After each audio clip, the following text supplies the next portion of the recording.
I've loved kids jumping on my lap, and I've loved kids jumping on my lap, and I've loved kids jumping on my lap, and I've loved kids jumping on my lap. Yeah. And I've loved kids jumping on my lap. Corn Pop was a bad dude. Kids jumping on my lap. And I've loved kids jumping on my lap. And I've loved kids jumping on my lap. And I've loved kids jumping on my lap. Corn Pop was a bad dude. Kids jumping on my lap. And I've loved kids jumping on my lap. Tell him, Joe. And I've loved kids jumping on my lap. And I've loved kids jumping on my lap. Corn Pop was a bad dude. So this is the guy that's going to lose a Democratic election, or... Welcome back to Chill Anime Beats to Relax and Study to. That's my favorite song off of that album. I was laughing so fucking hard when I was making that. So Because I think that when good. I put in the Corn Pop was a bad dude part, then it had like I edited out the part of kids jumping in my lap and Corn Pop was a bad dude, kids jumping in my lap. And what it was someone a friend of mine making me aware of the fact that how hip hoppy it kind of was. Dup dup dup a dup a da. Like very 90s hip hop kind of. And then it was so fun for me to figure out like what key Joe was in, because Joe's in a B major. Yeah, that's what blew my mind when you were telling me a few minutes ago that you found a key that he was speaking in. Mm-hmm. Can you just do that with people? Like you can just listen to them and be like, yeah, that's like C minor. Yeah, typically. And then what I'll do Crazy. That I have a so typically I kind of guess, and sometimes I don't have like perfect pitch, but like yeah. I can usually get close, and then I use another program to double check, and it put him in B minor, which wasn't right. I knew it wasn't right, and so, but B major was. B major sounds right. Yeah. Yep. That was fucking rad, dude. Congrats on making that, because that was probably your biggest achievement since quarantine began. I think so too. I think that will break some ground. Yeah, I love kids jumping on my lap. And what was so crazy when I was trying to find that clip, I found the full 16-minute video that comes from. You fucking saint, you soldier. And then that has like, that's how I found out about roaches, that my hairy legs. I love kids jumping on my lap, and it also has the Corn Pop story in it, because it's all about him working at this public pool was the whole story. And I really encourage you guys to look for it. If you just look for Joe Biden Corn Pop speech. But the funny part is that the media narrative was Joe Biden tells the harrowing story of his confrontation with Corn Pop, but it's the most insane 16 minutes you've ever heard in your life. So because I've never actually watched something of his other than the debates that are in long form. So when Joe Biden is just kind of winging it, they're calling this a stutter. The dude is out of his goddamn mind. Yeah, no way. There are so many threads that are just kind of coming in and out, and you're like, I think I'm still following you, but you're just talking about a public pool and how there were some kids that were wild, but I have no idea where this is going. It's almost like it was like jazz. It was like it was stylistic improv. Yes, it was exactly stylistic improv. Yeah, and that's incredible. So and good for you for watching all 16 minutes of it. Once you start, you get 3 minutes in, because I was trying to figure out where the I like kids jumping on my lap part was, and I love kids jumping on my lap. Right. You start to get really locked in, because after about 3 minutes, you're just like, he's still going. Oh, I knew he was demented, but this 16 minutes, like Trump should just post that 16 minutes, like just pay the fucking money to play, just to have 16 minutes of airtime. Yeah. Like just let Fox air that 16 minutes. That's all he has to do. That's crazy. So I wanted to pull up a clip to start this out. Yeah, welcome back to the CoronaCast episode 6. We're going to dedicate this oh, Jesus. So this lady... this feels just like a regular episode. Yeah. We're just talking about Joe Biden, this fucking crazy lady on our screen right now. There are times when your pubic hairstyle does matter. It depends on who's going to see you naked and what kind of a impression you want to make. I had to do a laparoscopy once on a young woman who was socially awkward, homeschooled, and had trouble dealing. She had finally gotten herself in good enough shape that her parents were actually going to send her off to college.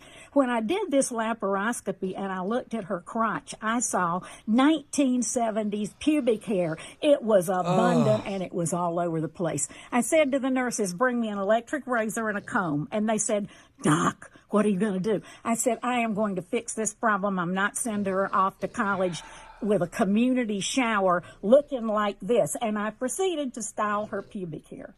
It does does matter when you're going to college, among other times. Ugh. So that's like sexual assault, right? It absolutely is. Yeah. It's a matter of like, it's like abuse. I think I saw in the comments, it's battery. It's like altering someone's appearance without their permission. It fucking awful. Ugh. I was telling you, because you sent me this earlier, I got my appendix removed and they shaved like a 1/4 inch, like where your pubes kind of start, where they actually get like where they actually grow, Yeah. unless you have like a very hairy belly or whatever. We Like were just talking about Harry Bells. I don't want to talk about it any further. Thank you. Unless we do want to talk about it. It's up to you. I mean, it can remain nameless, but let me get back to it. So I got my appendix removed and they shaved like a 1/4 inch, like the first 1/4 inch of my pubes down to the skin to get to that part of my body, which I get. And it looked a little funny for like 2 days. But They doing didn't, this, they didn't like give you a landing strip, which it sounds like this lady did.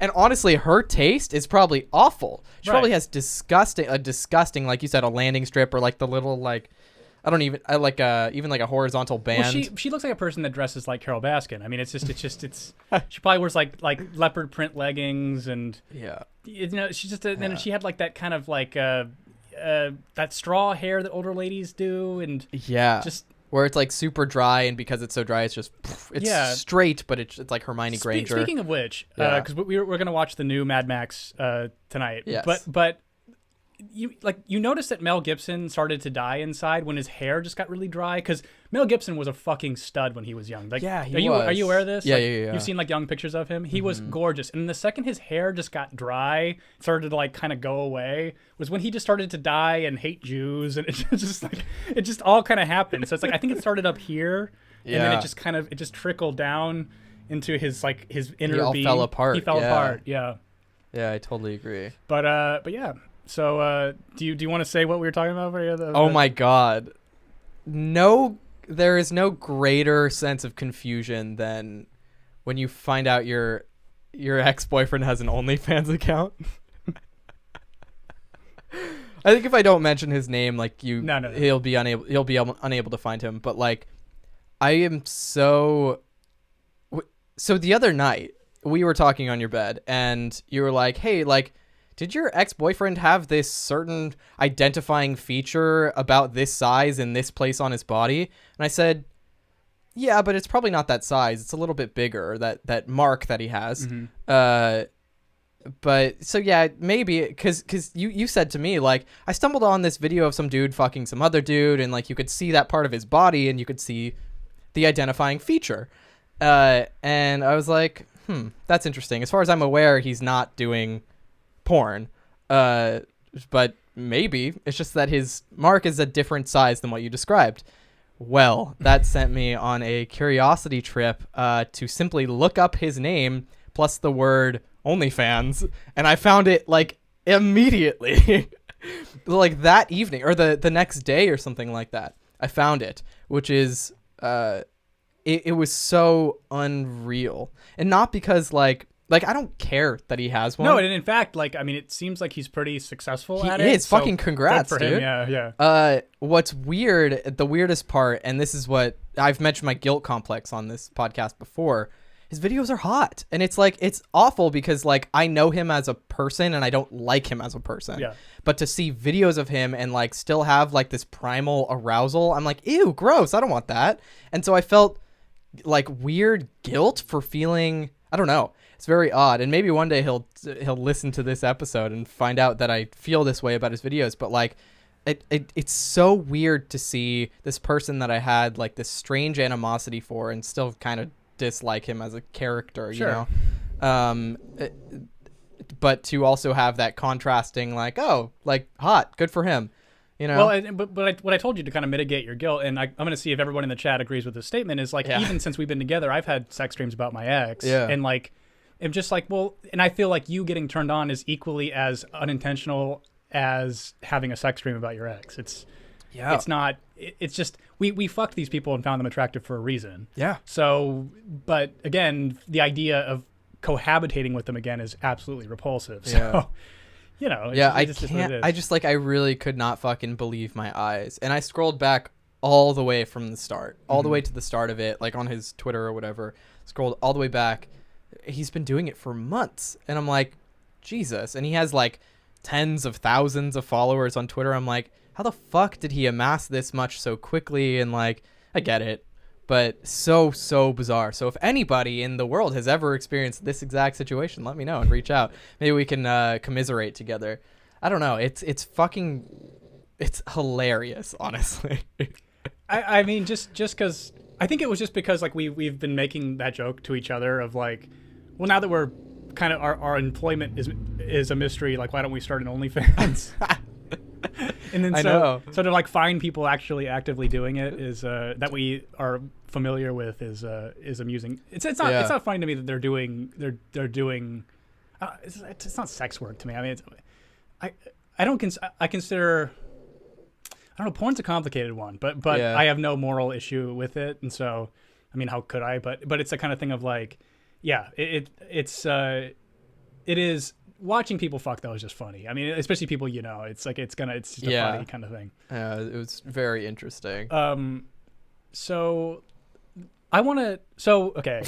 Oh yeah, we should probably address the title of this podcast. So Boris Johnson is out of the hospital, which is good news. Yeah, looking sexy as shit. He's goddamn snack. Dude, since we talked about him the last episode, something inside me has awoken, arisen maybe. I mean, it's the Lord's Day yesterday. Yeah. He has risen. And on that day, Boris Johnson came back. Was it yesterday that he came back? Mm-hmm. What more evidence do you need, guys? Yeah, Boris Johnson arising on Easter Sunday. I know I joked that he was hot, but I also said, like, I can understand why he is hot. Mm-hmm. But I told you, and like, it would be I think it would be fun to get the Boris Johnson haircut. But I said my fear was that I would look like Simple Jack from Tropic Thunder. Yeah, Tropic Thunder. Which I also haven't seen. Because I've never seen any movies in my entire life. But you also have seen ones that surprised me. Like when I wanted to show you Aliens, you had seen Alien, the original one. That's true. I had seen the original, but I hadn't seen the sequel. Squeakquel. And you've seen all the original Star Wars movies, which surprised me as well. Mm-hmm. So you have some areas of that. And also Star Wars is not something that really captured you as a little kid, I don't think. Yeah, it kind of didn't. Yeah. So I don't know. Interesting. Yeah, but yeah, Boris Johnson. Let's get back to that. So he was in ICU. Yes. For what? 2 weeks? No, not that long. I think it was about a little less than a week, and then he was in ICU for he got 2 months. For 17 years, and then he got downgraded into like whatever the less intensive care unit is. He got downgraded. Yeah, and he got let out. And then someone posted a really funny video of him as Austin Powers doing the dance thing, but I can't play it because of the music. Oh, that's right. Yeah. But yeah. What is the song again? I always yes, that. I always confuse it with the Tequila song. That's a great fucking song. Yeah. Was that made for Austin Powers or is that already a song? Yeah. Okay, I wasn't sure because I sometimes I think of that song in my head and I'm like, what is that song? Why have I never heard it elsewhere? Yeah, that movie did a pretty good job of emulating James Bond type music, but in a more kind of 70s campy way. Yeah. But yeah, so good news on that one. That was kind of like I think I said it on one of them is that it was a big test to see what this was really going on with this, because if he fucking croaked, it would be like, oh my god. Yeah. But now that he's alive and well, I can go suck on Boris's Johnson. Exactly. So he's What was the title? What did we title this? Unstoppable BJ. Right. Because I mean, isn't it more? He is unstoppable. It's a sign that his initials are also is also blowjob, because we would suck off Boris Johnson to completion, both of us. And then after he nuts, we would keep sucking. Yeah, that's the thing, because that's the unstoppable blowjob, is that even after you come, you're like, oh, for the love of God, stop. You're like, no. But yeah, so that's good news. Daddy's out of confinement, which is very good news. And apparently he took hydroxychloroquine. Jesus Christ, yes, that one. And so. It's that southern twang you got in your voice that doesn't let you say Hillary. As well as hydroxychloroquine. No, I think that's just me being retarded. Let's see, because people are talking about Boris Johnson. Hell yeah. Boris Johnson, as London mayor, didn't drive, but rode a bike all over. One night, he heard a woman scream. She was getting mugged. Boris heard, chased the muggers down on his bike. True story. Mayor of London fights crime on a bicycle. What a mad lad. What a mad lad.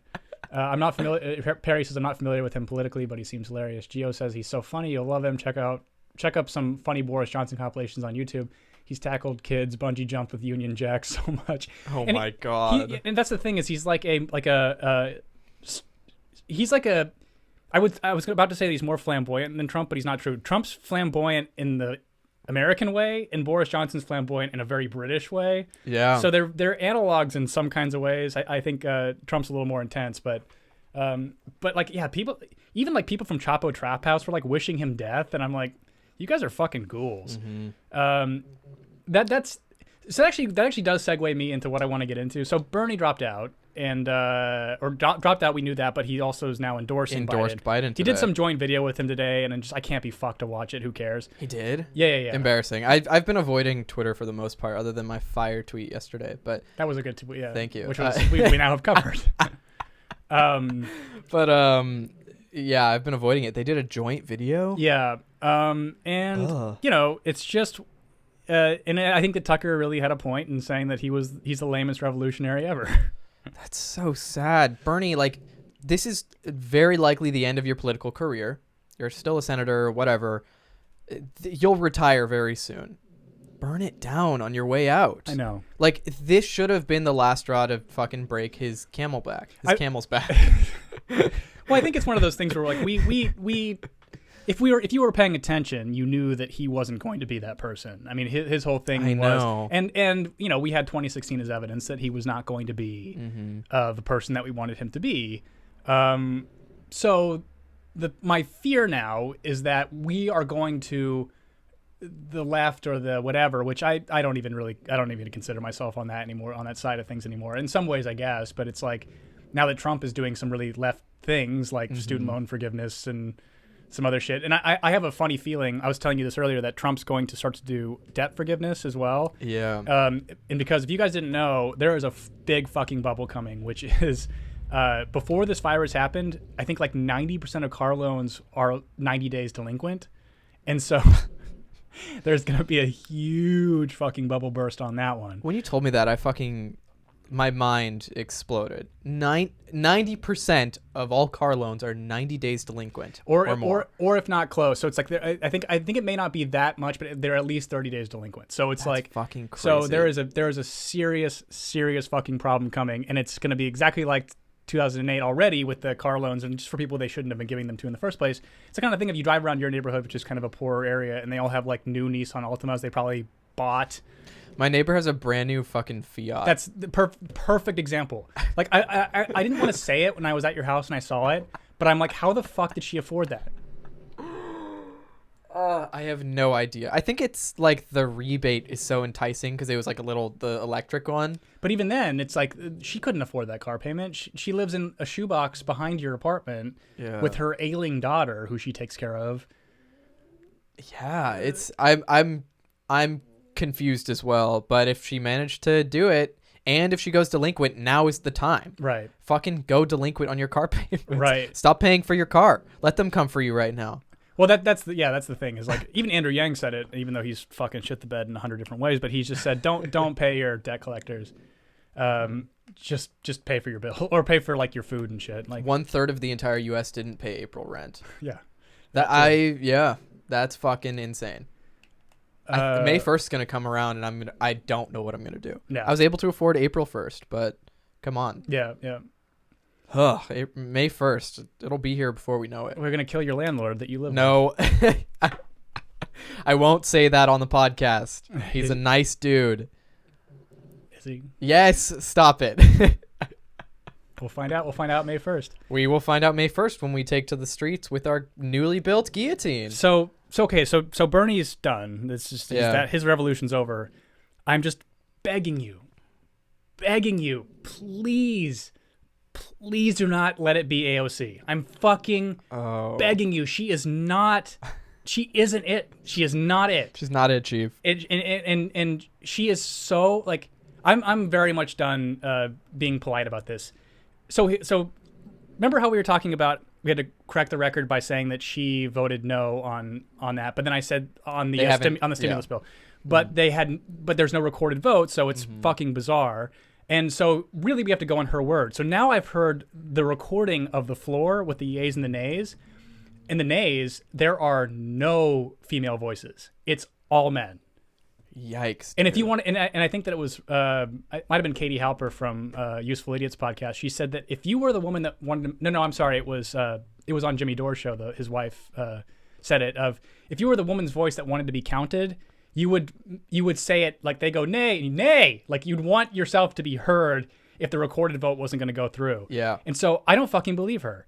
And I think that now that she's all cozy with Nancy Pelosi, I think that she is being instructed. I think that she's just a fucking operative, like a very convenient operative, because she's abandoned everybody that elected her to this position. Like the whole Justice Democrats movement, she hasn't talked to them anymore. No. Even though she's the one that they're the people that organized it, and then she's calling herself a fucking organizer. How dare you? Like going on RuPaul's Drag Race to fucking. Which is the clip that I want to fucking play. Ah, yes. This was the most. Well, can you read her thing? Because this just. Yeah, so here's the tweet. If you want to switch over so they can see what I'm reading, we can.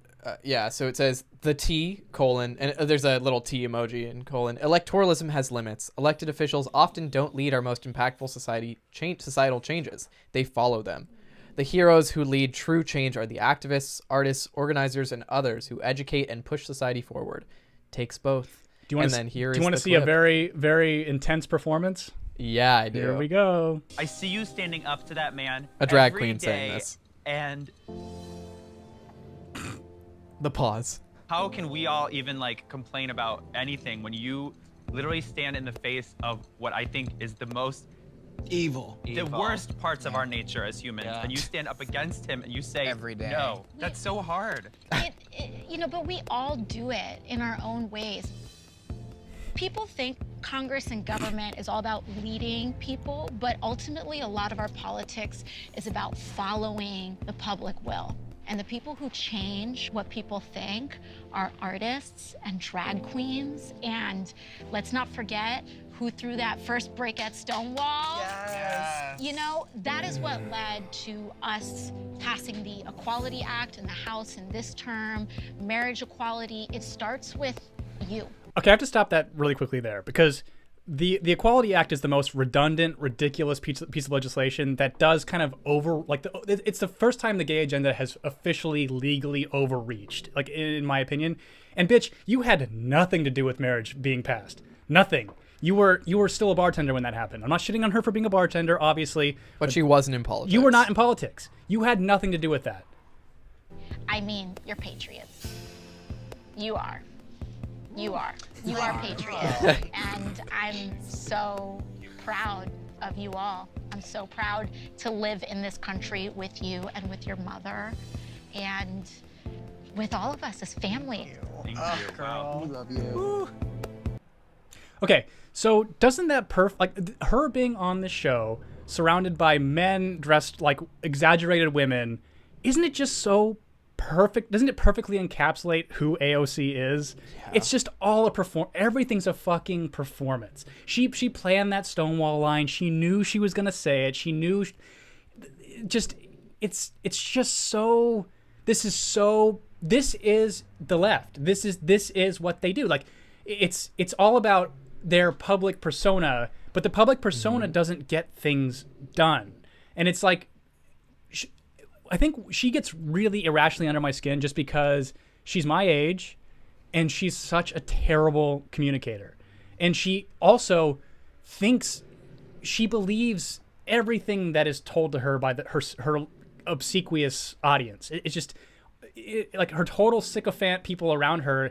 And she honestly thinks, I believe that she honestly thinks that her Twitter engagement translates into votes nationally. Yeah. And it doesn't. Mm-hmm. If we were able to poll everybody in this country about how they feel about her, I guarantee you that most people do not like her. Yeah. She would never win a national election outside of a gerrymandered district in which she was able to primary somebody. And I guarantee you, if they did that election again, she wouldn't win it. Yeah, they are priming her right now to run for national election. Honestly, I believe it. And so, well, yeah, obviously, like she ran for Congress, but eventually, I think she will try to run for president after getting this ballooned ego that puts her on shows like Drag Race, which is like, and Generation Y Me said like Drag Race has been so politicized and so cringe this entire season. It's like, yeah, because it used to be something totally different. And it wasn't political. Yes, it wasn't political. It was like, yeah, you heard like the sob stories of people who just like were down and out for so long because of who they were and what they did for work. Which is fine because it's a gay audience. It's a gay audience. It used to be a really great show, and this, like, the last few seasons, I don't even know what they're on, season 11 or something. I think the last one I watched was season 8, the one with Sasha Velour. I think that's the one where they had like Lady Gaga come on as a guest judge and also do that like backstage talk. And I think she did her Orange Man bad thing. Oh, God. And I was like, yeah, like you could have done without this. I think. It's been a long time since I saw that clip, but basically like all the drag queens are like, it's you who inspired us to do this. Like, thank you for making Born This Way. It's my anthem, stuff like that. Like that whole album, I'm such a little monster. And she did the same thing. It's like, look, it's not me, it's you guys, you know? When Born This Way came out, though, weren't you like a little offended? I was just kind of like... I was too young to be offended. Really? Yeah. I was just like, you're so fucking late. Like, Madonna already did this. Yeah. And did it in a time where it was not popular to do it. I was 12, so like I had no knowledge. Yeah, I had no knowledge of Madonna doing that at all. But and that's honestly, that's who I think really the song impacted. Kids like me who were 12 and not people like you who were, what, you were 19 maybe when it came out?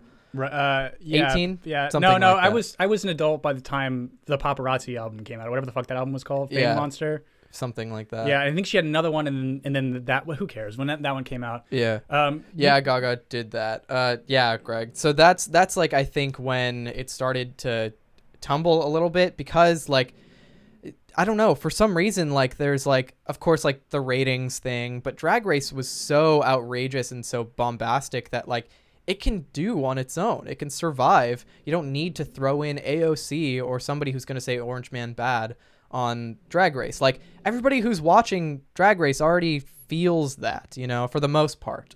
So why, I don't know, why alienate people who might not feel that or feel that less strongly? Like, you know, it doesn't make a whole lot of sense. Drag Race used to be good.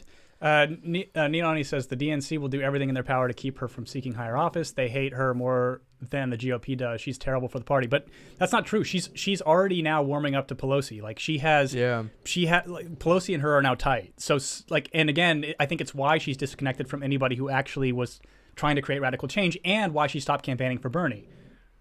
Yeah, she's rubbing elbows with the establishment. Right.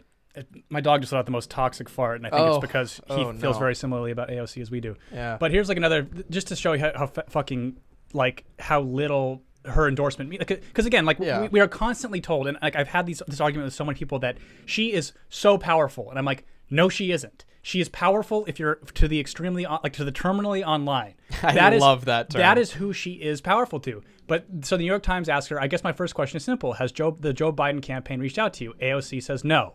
So, it's because they don't fucking need her endorsement. In fact, it probably would be kind of toxic. And because she is not nationally that effective. And so, and again, the people who are hardcore online, terminally online Bernie people know that she fucking sold him out. So they're not interested in her. Mm-hmm. Okay, you notice that tide shift, right? Where people are just like, kind of fuck her all of a sudden? We're done. Yeah, we're done with her. Ooh, go away. Yeah. You're pressing the wrong one. Wrong one. Thank you. Yeah. Do you think Pelosi would get pushed out? No, I don't. She's gonna die in office. She's gonna die in that fucking speaker chair. And I'm just completely nihilistic about politics. Yeah. I think we like it's, God, fucking Pelosi and like Dianne Feinstein and Lindsey Graham. They are lifers. Well, and we can't get rid of them. Mitch McConnell and Schumer and just so many fucking. I mean, it's get crazy. out. Get out. It's enough. Yeah. Die already. But don't AOC is not the replacement. Like, Yeah, she is not. She's Or not the Ilhan runner-up. Omar. All of the squad can No. fuck right off. Like Yeah. they have not, because the kind of thing of like the problem with them is that they don't they seem to just completely not understand that what resonates with all of the country is talking about class, not race, not gender, but they just can't help themselves. Yeah. And if it's not obvious that class is the hot button issue that will affect all of us during this epidemic, if it's not obvious to them, then I don't know what will make it get through to them. That this is what divides us, and this is what makes us angry and truly like resentful of the upper class. Yeah. Because the vast majority of us are barely surviving right now during COVID-19. So fucking fix it, because that's the issue that affects all of us right now. Right. It's class. Yeah. So why can't they fucking see that? Especially know. during a national economic emergency. And even then, it's like what we talked about. It's like those people still can't even fucking go to sleep. But even AOC's talking about this shit about like the reason why COVID-19 is killing more black people is because of racism. And it's like, God no, damn it. Like, no. There's either two options, and you want either, and neither of them are very, like, rather there's two realities of why you're saying this. And neither of them are flattering, which is number one, you're fucking stupid. Or number two, you're a fucking liar. Yeah. Which is most likely because pandering. Pandering to people who don't know any better and don't. Again, it's like, why can no? What would happen if somebody was just honest? Like, just honest. well, we have examples of people who have been honest. Like Tulsi. Like Tulsi and then Gabbard. they get called a traitor. And so, like, and the thing is like, what you should do is people like or like AOC that kind of get to hang out and they get to be listened to a lot and have viral speeches and like be honorary gay and go on Drag Race. right Yeah. and then get asked to go on other networks and refuse it because she knows she'll get dunked on. Like, that's not, that person is in the establishment. But someone like Tulsi, who gets called a fucking traitor even though she's currently serving in the military, trust the traitors. Or the people that have been called Russian assets. Has AOC ever been called a Russian asset? No. No. Yeah, trust your traitors. Exactly. Trust the traitors. People, if they're calling people traitors, you said this, trust them. Yeah. People they call traitors. Yep. Ah, Jesus, dude. And I think the problem is that just I'm watching the people who are kind of like waking up to the reality that you know, Bernie wasn't the revolutionary they wanted, and then now they're not looking for a better alternative than what's already there, and so I have this fear that they're going to just turn to the AOCs or the Ilhan Omars, and we as a party, if we want a new party, we have to desperately get away from putting people into groups. But you can put the majority of this people, like, because the 1% argument was effective, and the 99% are the ones that are suffering from class issues. So talk about that. That resonates with middle America because they're suffering, and they're going to especially be suffering right now, but they're just too fucking stupid to do it, or stubborn, or I don't know what it is. I really don't. So. Ugh. Do you want to read some of these? Yeah, absolutely. Let's see. Where should we start? I hated Born This Way. Yeah. Do you think Pelosi will get pushed out? I think we addressed that. No, lifer. Socialists should just break off and make their own party. See, that's what we're wanting. We want but it's going to so be badly the for that. fucking DSA, which is just a bunch of fucking losers. And like, that's the fucking problem is like, if you are aesthetically a fucking loser that is sensitive to like clapping, you're not going to be revolutionary. You're too fucking weak. So either grow a fucking pair, men and women grow some fucking like, get angry. And also like this horse shit, like, you have to stop. You are now like, you're not, no more watching Steven Universe. Grow up. You're an adult now, and like, acting like an adult is being a fucking revolutionary. So Dems will probably have the House for 6 to 8 years, and then it'll go back to GOP. Dems won't keep the House forever.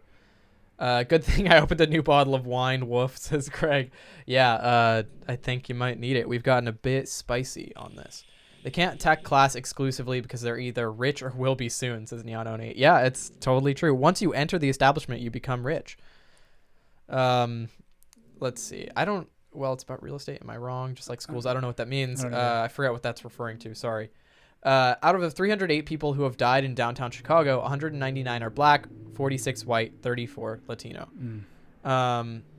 You got access to Illinois and Indiana stats while you're at it. So says Greg Jacobs looking that up. So I honestly think, like, and we've talked about it before on a previous podcast, previous CoronaCast, the disproportionate effect that black people are facing is caused by many things that may have been caused in the past by like a racist movement like urban flight, where people were like, I want to get out of the city because I can afford it and I don't want to be so cramped up with these people who are now integrated into our society. So even I backed up on that. I mean, because there's also illnesses that have disproportionately affect white people, like Alzheimer's, for example. We are much more likely to liver disease. Like, we are much likely to get a lot of other illnesses too. But we don't talk about that, do we? So it's like, why weaponize because a lot of these problems that are killing them are lifestyle choices. And so, you know, like, for instance, like, why the fuck is SNAP and EBT accepted at convenience stores?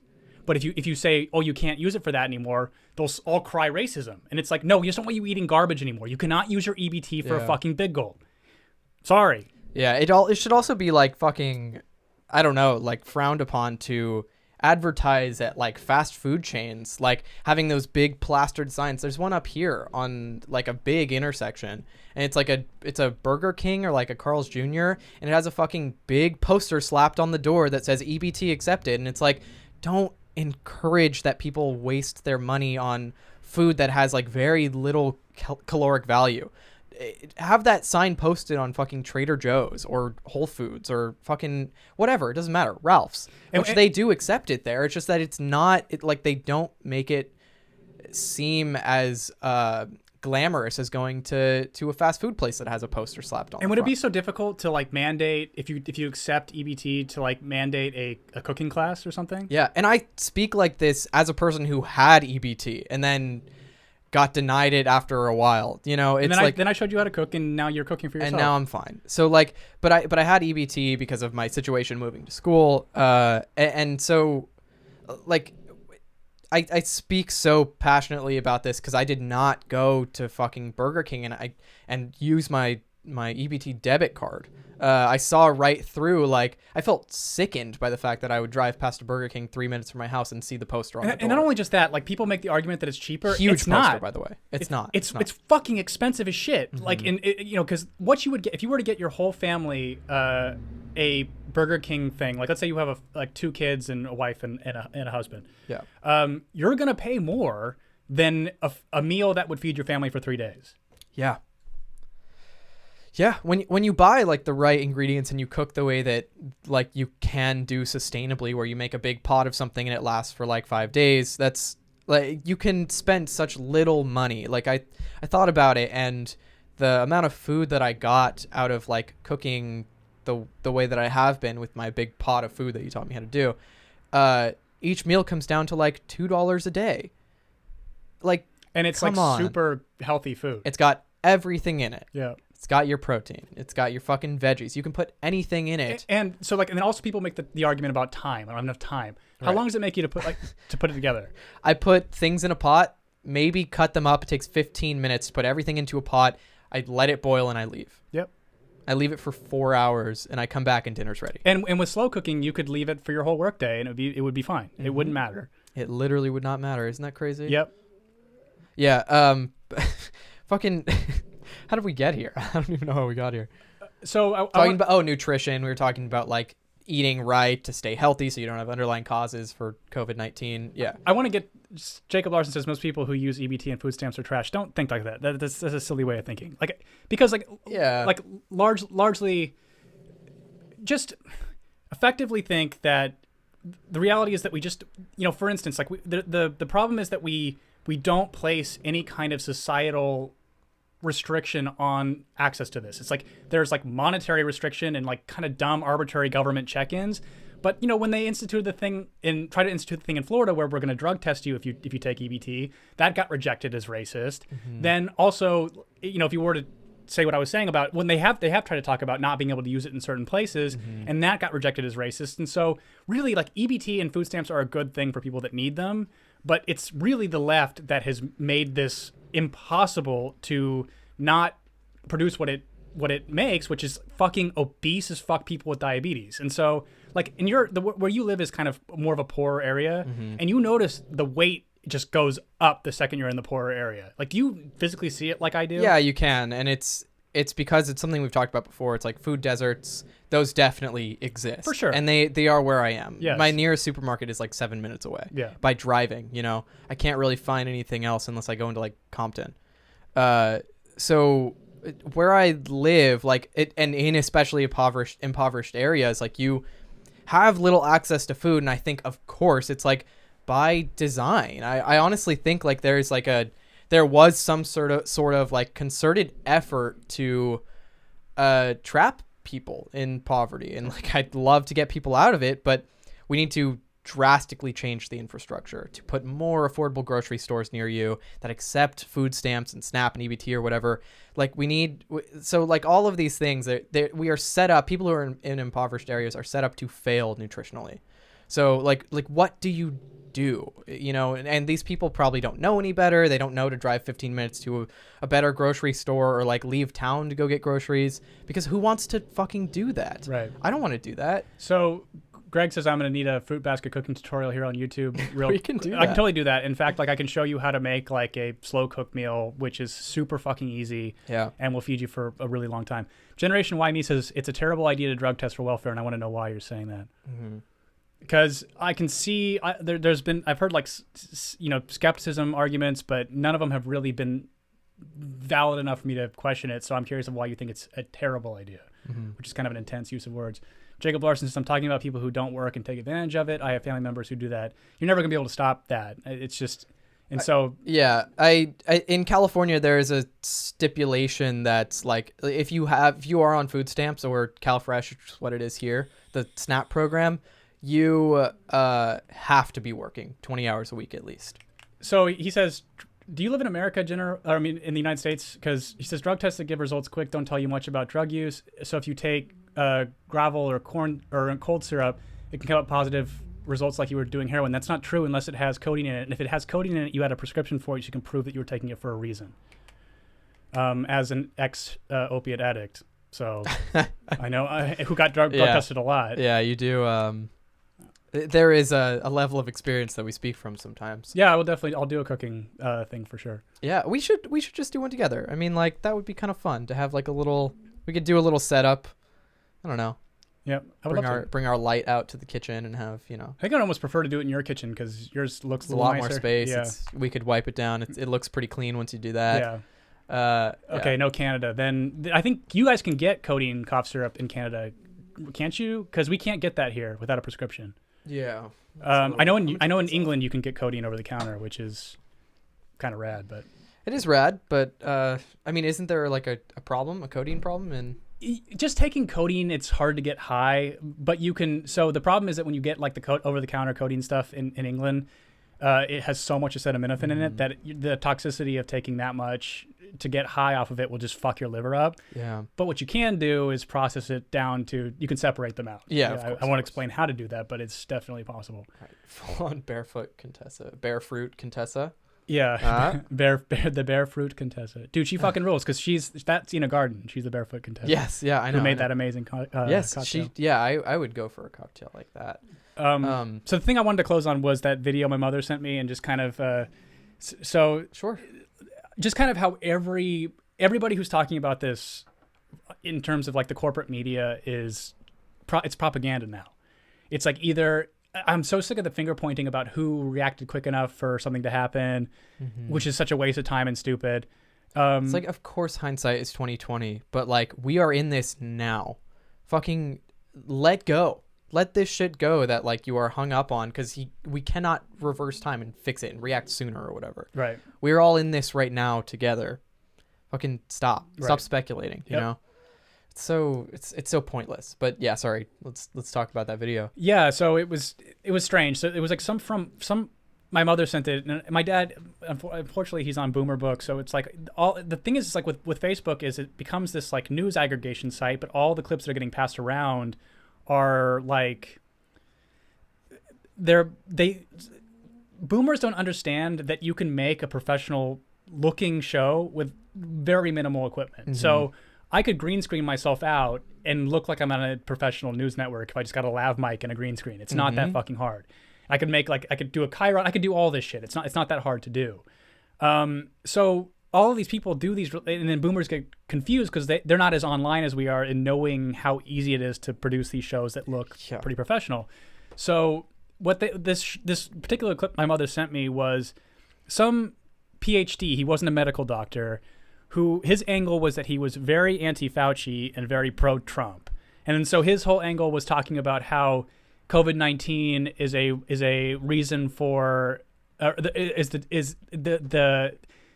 it's because the deep state is trying to take Trump down and all this kind of stuff. Yeah. So like very, very like kind of QAnon talking points on that one, which of course is a very boomer book thing to talk about.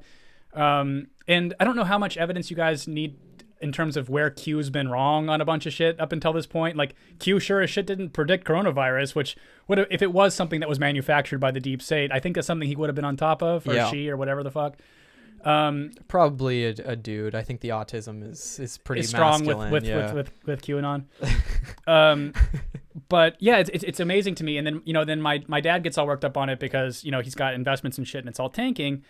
And my mother wanted my perspective on it, and I'm just like, look, there was some truth to the things that he was saying. Like one of them is that Fauci said a bunch of loony shit, but I said that really why he's saying loony shit is what happens when you put a doctor in front of a camera. They're not normal people. Yeah. They're really strange people. And so eventually they're going to say some fucking crazy shit, like Fauci saying that we need to get fucking papers for our vaccination. And so, which is creepy as fuck and bizarre. The other thing that he said that was true is that they are reporting deaths that aren't from COVID-19 as COVID-19 deaths. And his theory about that was it's to, pad the pockets of hospital administrators that are getting kickbacks from buying all these ventilators, which is a logical train of thought. I think that's a really, because a lot of why healthcare is so expensive is because administrators in hospitals have ballooned to such a crazy degree, very similar to colleges. But prove it. I need proof. If you want to make that declarative statement, you're somebody who's on an official looking network, prove it, or else you're saying you're speculating. Because and you're no different than CNN or Fox News. No, and that's all they do. And that's the thing that I was explaining to her, because oftentimes I'll talk like I talk to you guys, and you guys are young, so you know the angle that I'm coming from generally. But she always thinks that I'm like a pro-Trump thing when I go on this. I'm just like, no, I'm more mad at my side because I want them to not suck so bad. But now that they've abandoned me, I don't really care anymore. But I said what happened is that generally, like, CNN didn't used to be a propaganda network, but what happened was Fox out of the gate was essentially a propaganda network. Then everyone was seeing their ratings just get pummeled by Fox, and then every network is now a propaganda network. And so, but the thing is like the average person can't tune into it and realize when they're being spun. It's just these people's job is literally to be manipulative at this point. And so it's amazing. But what I ended up saying to her, because so much of this video was talking about how this thing's not a big threat and whatever, and maybe, but the way that I'm looking at it is, even in the 2 weeks that we shut down the economy, the whole thing was already fucked. Right. Because all of these giant companies that we are now beholden to because we have debt for them or whatever else, they were so saddled and leveraged by horseshit and by Obama's bailout, where they just fucking blast out the money in dumb directions, that they failed in those 2 weeks. So I want this quarantine to go on for months. Yeah. Because I want this all to fucking collapse. This is like Mother Nature's way of draining the swamp. Yes. It's like, let's fucking get rid of these nasty billionaire companies that just don't belong here, that have fucking tortured us for decades. Get rid of them. This is the thing that will totally eviscerate them, and I'm glad. Airlines, like you said, fucking gosh, what else is there? I mean, of course, Amazon is going to thrive during this because people don't want to leave their houses, but things like that are just so massive. If they are leveraged so poorly that they will go down in 2 weeks, and you and I can subsist for, it's been what, a month now? It's their fault, not ours, that they're failing. Yes. So die. Wipe them out. Yeah. Because, like, what are you doing? How are you serving us? Like the airline industry. As consumers, it was a fucking nightmare. But we had to do it because we had no other choice. Right. And now, since we're not flying, it's like, oh, I guess we really did have the choice to just not use this service. Exactly. Yeah. Dallas says that CNN was always pro-war. Every network was always pro-war. It's the American way. The establishment is pro-war. But they were not as much of an obvious DNC puppet. That's what I'm talking. Like, because pro-war propaganda. We've had that since forever. But the opposition party to the elected official, that's a newer phenomenon. Mm-hmm. Or opposition network, rather, to the elected official. Mm-hmm. Let's see here. CNN had a meltdown today. They changed the title on their Chiron like 6 times. I mean, they're scrambling. Conspiracy level Alex Jones. QAnon is bullshit. Yeah. Yeah. Neononi, Fauci is the perfect example of why a technocracy could never work. Can you explain that? Jacob Larson says, if you want to see how biased the media is, watch Obama's last news conference compared to Trump's Corona press conference. They hate Trump. Yeah, of course. Of course. And you got a great point saying that this is nature's way of draining the swamp. That was a very good. Thank you. Good point, yeah. Just cut out that 3-second clip and post it to our channel. I think it's very good. It's going to go viral. Amazon said today they're hiring 40,000 more workers today. People need to stop buying so many dildos. Do you remember that there was that worker who was like saying, stop buying dildos. You don't need dildos. Yes, dildos are not essential. Mm-hmm. I have not bought a dildo on Amazon. I didn't even think they had dildos on Amazon. Yeah. That's kind of crazy. I might have to order one during this quarantine just to occupy my time. You gotta support local dildo business. Local dildo businesses, yeah. And sex stores aren't open. I did order like a gear thing. I'll disclose this. I ordered like a sex-related object on Amazon. Maybe I've already talked about it. Like a harness. Yeah, whatever. It's a Mad Max cosplay that I'm doing, even though I haven't seen the movie, which we're watching tonight.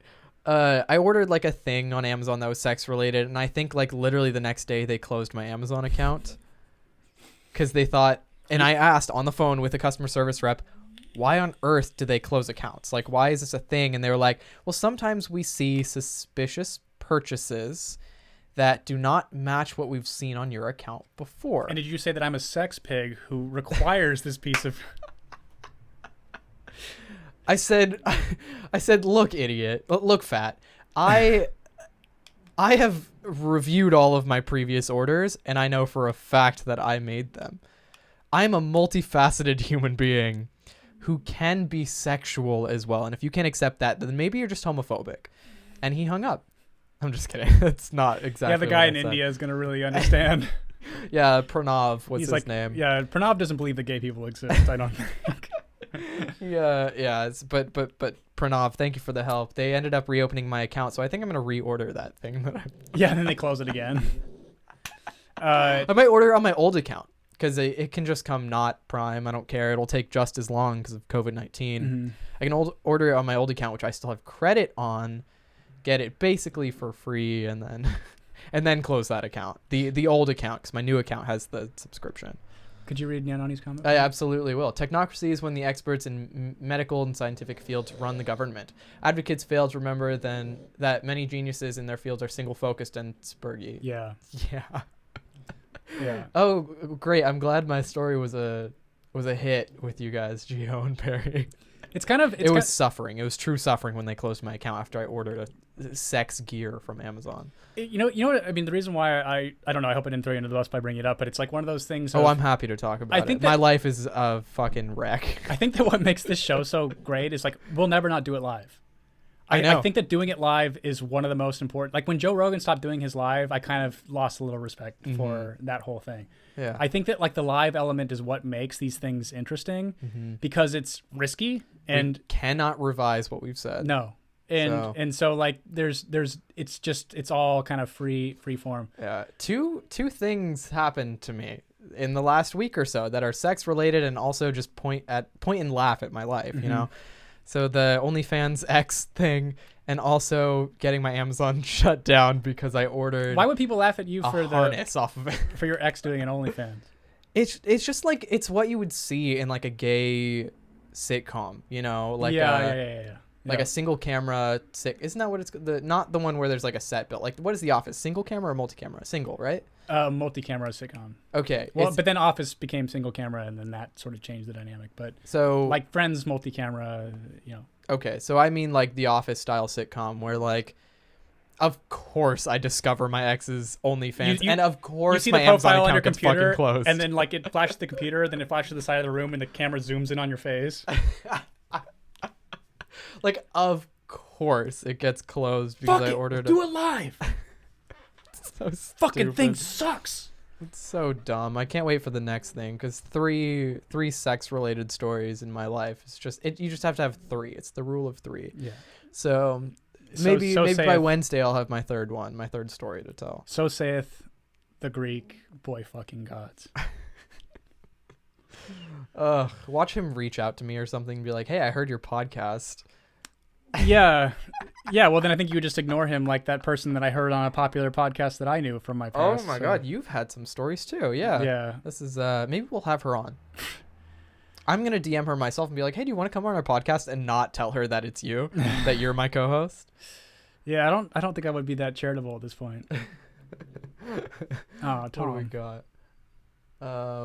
Tom says, "Sean, you've given me the best reasons to laugh for days." Oh, thanks, Tom. Greg says, yeah, Will and Grace would try to write that into a plot to be relatable with the young audience. You know, if you watch this, I'm wondering if Greg's seen the new season of it because it like really lost its thing in the new world. It just kind of like, because I think that it just what I didn't like about it when I was growing up. I knew how important Will and Grace was for the time period, right? Yeah. But what I didn't like about it was, again, it was no representation of who I was as a gay person. Like even Will, who was supposed to be kind of the more butch gay man, was still really gay, and then Jack was obviously way over the top kind of thing, which is kind of who that actor is. But the best part of Will and Grace was Karen always, which is Megan Mullally. I was just trying to think of her name. Yeah. I was like, Mindy Mullally? No, she was Martha. She's married to Nick Offerman. isn't She is, yeah. They're such a cool pairing. They are. Wear the harness on the show when you get it. No, I think I'll wear the harness as well as my pup mask. For when you're I don't have a pup mask. I'm joking. Please, no. I'm doing this to myself. I don't need to. Yeah, I think that like pup play and like shitting, that's like the two things I just cannot. Yeah. Even if you asked me those to are like pee on awful. you, I'd be like, well, I'm not gonna really. This is not gonna be fun for me. But if you want it that badly, I'll do Yeah. it. But any sane person would be like, pee on me in the shower. Don't pee on me on a bed or anything. Yeah, that it is a bit of a logistical nightmare. Yeah, you wouldn't pee on somebody in a bed. Ugh. Yeah, Greg says I've seen bits and it makes me uncomfortable. They're doing a lot of reaching for relevance and it's bulldozing any charm that was left. That's too bad. Yeah. But yeah, I think that this one is gonna be a shorty. By 3 minutes. I do want to play this one more time. All right, folks. This is Jordan's special song. And I've loved kids jumping on my lap. And I've loved kids jumping on my lap. And I've loved kids jumping on my lap. Pop was a bad dude. Kids jumping on my lap. And I've loved kids jumping on my lap. And I've loved kids jumping on my lap. And I've loved kids jumping on my lap. Pop was a bad dude. Kids jumping on my lap. And I've loved kids jumping on my lap. And I've loved kids jumping on my lap.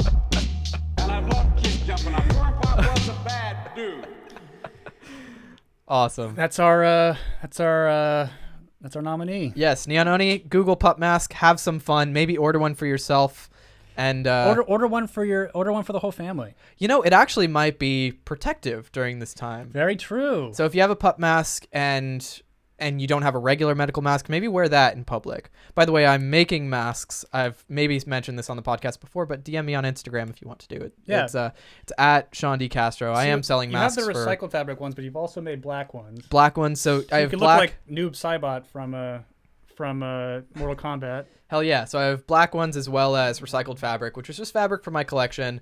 So it's all random. It's like a grab bag. I post some pictures of them on Instagram, but not all of them are what's shown on Instagram. You can get literally any kind of fabric that's in my collection right now. So if you guys want to order any masks, it's $15. However many masks you order, 15 per mask, but free shipping always. Can you read Tom's comment? Yes, absolutely. And the other high point of Yahtzee? What is that? And the high point of today is learning. Oh, sorry. So I'll read it. The high point of today is learning the term boomer book. All my friends and family who use it make me crazy. And see, Tom, that's why you're not a boomer. You may be of that generation, but you're not a boomer. Yeah. Exactly. Yeah, boomer is a mentality. And we're proud to have you. And don't Google it. It's about it just. Imagine dressing up like dogs and it gets horrifically sexual, but they keep saying it's not. It's on par with furries. If you know what furries are, just imagine them as dogs. It might be worse. It's worse because it's like more worse. Realistic. And you got a Doberman mask. And the tail is inserted. We'll put it that way. Don't do it. But yeah, don't buy a pup mask. Buy a sustainably sourced mask from me on Instagram at Sean DeCastro. Greg says he's excited to get his mask. You just shipped it out. So. I just shipped it out today. As you know, I DM'd you, but it should be here by the end of the week, or be there by the end of the week. All right, we're out of here. All right, see you guys. Adios. Love you. We'll see you Wednesday. Bye-bye. Bye.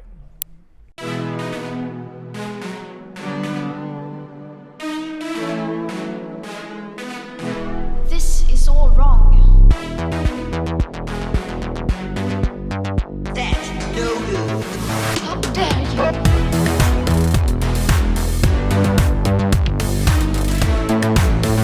You have stolen my dreams. That's no good.